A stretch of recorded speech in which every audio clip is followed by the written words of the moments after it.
Dear students, today we will discuss about very important concept known as security.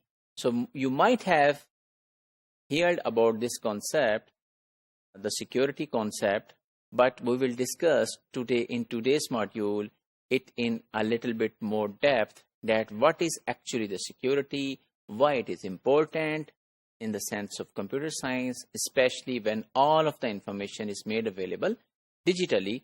So for example, from home you can access your bank account, you can have your username, your password, and if that password is stolen by someone else, so you might think that what can happen to your account. And similarly, there are different other areas. So this is one of the most important concept and research area in today's world, that we need to make software and the networks and the devices secure as much as possible.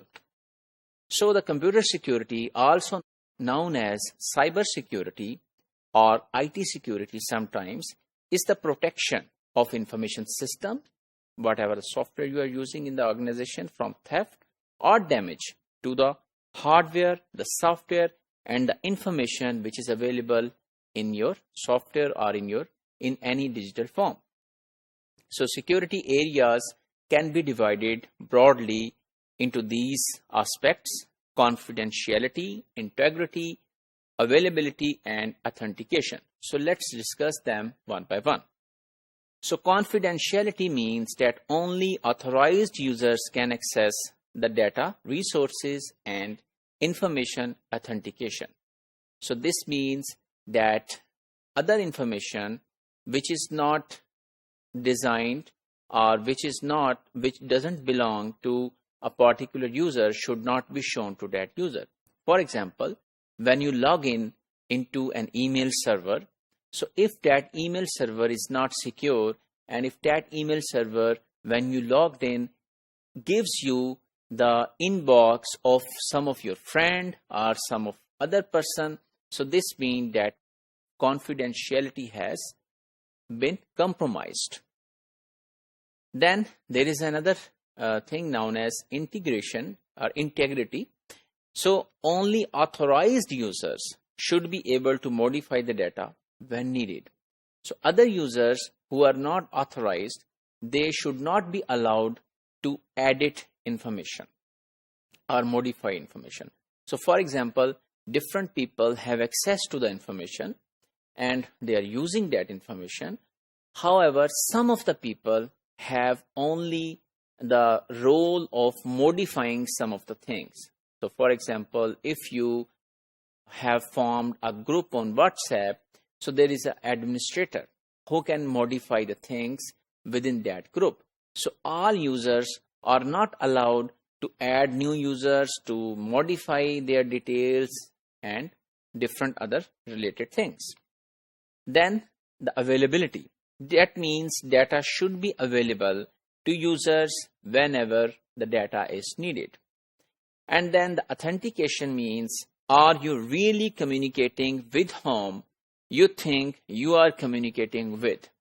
So in physical world, in real world, you already know that if you are communicating with someone in front of you, so that person is the actual person you might know. So in digital form, it could be someone else. So for example, if you are having a voice chat with your friend, so some stranger can make a voice of your friend and can communicate with you. And if it is not the voice messages, if it is only the text messages, then it is not a problem. So such kind of thing is normally called identity theft. So your identity can be stolen and that identity can be used to communicate with others.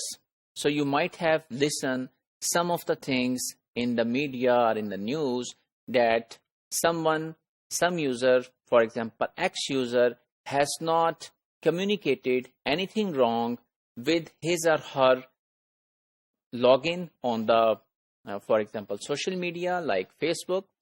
However, the identity of that person was stolen, and that person was making some very bad news or publishing some of the very bad news to other community. And that is kind of, if that happens, this means that there is no authentication. So the other person is not actually the person with whom you are communicating. So why it's important? It prevents data theft such as bank accounts, as we have discussed, numbers, credit card information, passwords, work-related documents or sheets, and data present in a computer can also be misused by unauthorized intrusions. And then there could be malicious intents can also be a factor in computer security. So intruders often use your computer for attacking other computers. So they get access of your computer, and then they are making some bad things with rest of the users, and rest of the users are thinking that this has been done by yourself. So there is another concept in computer security known as firewall.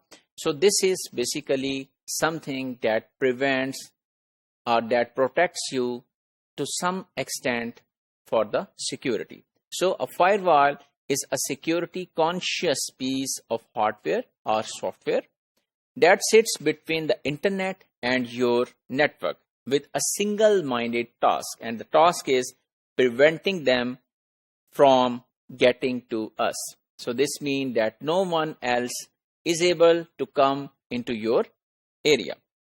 So let's summarize today's module. We have learned about security. We have learned its different aspects like confidentiality, integrity, availability, authentication, and then we have a little bit discussed about firewalls that can protect you and that can provide support to fight with the security related issues.